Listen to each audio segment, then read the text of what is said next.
돈을 더 준다는 내용들이 뭐 있습니다. 자녀장려금 지급 금액도 1인당 지금 뭐 50만 원에서 70만 원인가요? 그렇게 돼 있는데 이걸 80만 원 이상으로 좀 늘려주겠다. 그리고 지급 기준도 좀 완화를 해주겠다라고 하는데 저는 그러면 이걸 이렇게 해주면 아이를 낳겠다 생각을 할까? 라는 좀 의문이 들었거든요. 어떻게 보세요?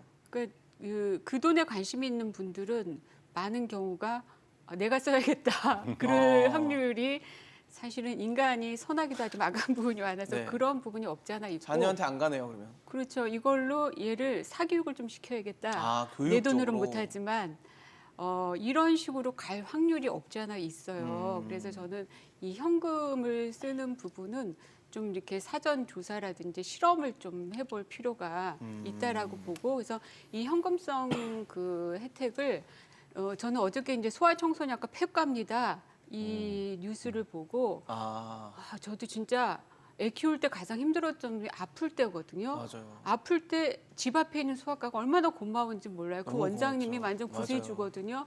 열나고 설사하고 그럴 때. 근데 이 소아과를 갔는데 이 집 건너 가도 없어요.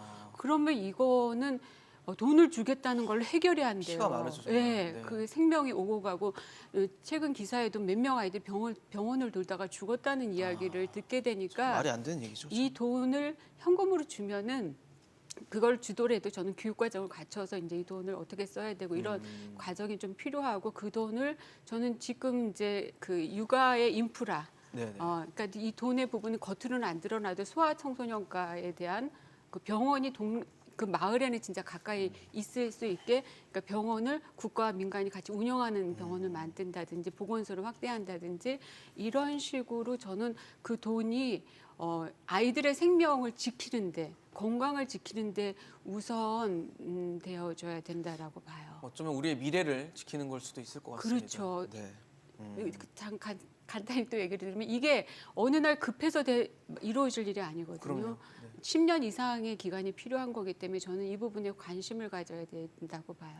10년 말씀을 주시니까 앞서 교수님이 네. 2011년에 2020년을 예상하셨던 것처럼 네.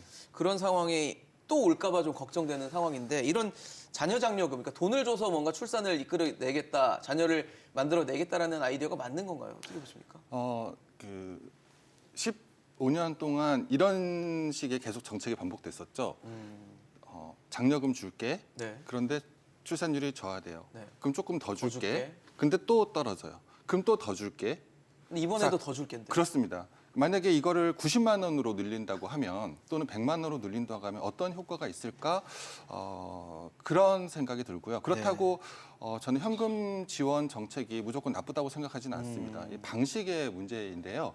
여기서 이제 고민하게 되는데, 약간 또 포퓰리즘적인 그런 정책이 될 수도 있을 것 같은데요. 네. 쉽게 말하면 저희가 굉장히 비싼 제품을 살 때 우리가 그 할부로 사게 되면은 약간 죄의식도 좀 줄어들고, 맞아요. 우리가 매달 나가는 돈에 대해서 잘 실감을 못 하잖아요. 그리고 내 능력을 좀 과신하게 됩니다. 그렇습니다. 네. 그러면 이 1인당 80만 원, 또는 18세 미만 미성년자에게 주는 100만 원, 이런 것들이 이제 기간으로 따지면은 굉장히 한 뭐 2억 또는 2억이 넘어가는 그런 금액인데, 실제로는 이렇게 받는다고 아무리 설득을 해도 이 정책이 과연 다음 정부에서도 지속이 될까? 이런 불신이 한국 국민들에게는 팽배해 있어요. 그렇기 때문에 이 당장 뭐 80만 원, 100만 원 이게 잘 다가오지 않는 거죠. 근데 반면에 이것을 모아서 아까 제가 말씀드렸듯이 굉장히 큰 돈을 이렇게 주게 된다면, 그걸 가지고 네가 집 사는데 보탰어? 아니면은 뭐 네가 사고 싶으면 차를 사? 이렇게 되면 이게 나한테 실질적으로 도움이 되는데, 나 지금 사업 하나 하고 싶은데 나 진짜 은행에 돈 빌릴 여지도 없고 너무너무 힘든데 그 정도면은 나는 조그만 커피숍을 하나 열어서 한번 그 재도약의 기회를 마련할 수 있겠네? 이런 식의 굉장히 포퓰리즘적이긴 합니다. 근데 이런 방식이 아닌 한 계속 과거부터 이어져온 이런 그 악순환이 반복될 것이다. 네, 그렇게 생각을 합니다. 말씀 주신 것처럼 국민의힘, 그러니까 여당에서는 저출산 대책으로 이제 18세 미만 미성년자에게 월 100만 원씩을 지급하는 방안을 검토했다고는 합니다. 뭐 앞서 말씀드린 자녀장려금처럼 돈을 지급하는 방식인데, 지금도 아동수당 명목으로 10만 원씩은 주고 있거든요. 근데 이걸 연령을 더 넓히고 액수도 더 늘리겠다라는 건데, 그 저출산위원회 홍석철 상임위원은 이런 거는 좀 효과가 없을 것 같다라고 얘기를 했는데 어떻게 보십니까? 효과가 없을 것 같습니다. 없을 것 같으세요? 네, 없을 것 같고요. 하나만 합니까? 솔직히 표현하면은 앞서 포퓰리즘 정책이라고 말씀해 주셨지만 이거야말로 지극히 포퓰리즘적인 정책이 아닌가 생각을 네. 합니다. 돈 더 준다고 출산을 한다. 이건 잘못된 명제라고 봐야 되나요? 네, 돈을 더 준다고 출산을 한다. 저는 극단적으로 말을 하면은 돈을 줄 테니까 아이를 다오.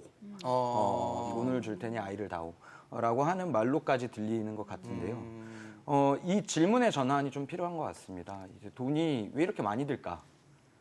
아이를 키우는데 한 사회에서 아이가 성장하고 커가는데 왜 이렇게 돈이 많이 들까라고 하는 질문으로의 어떤 전환이 필요하다고 생각합니다.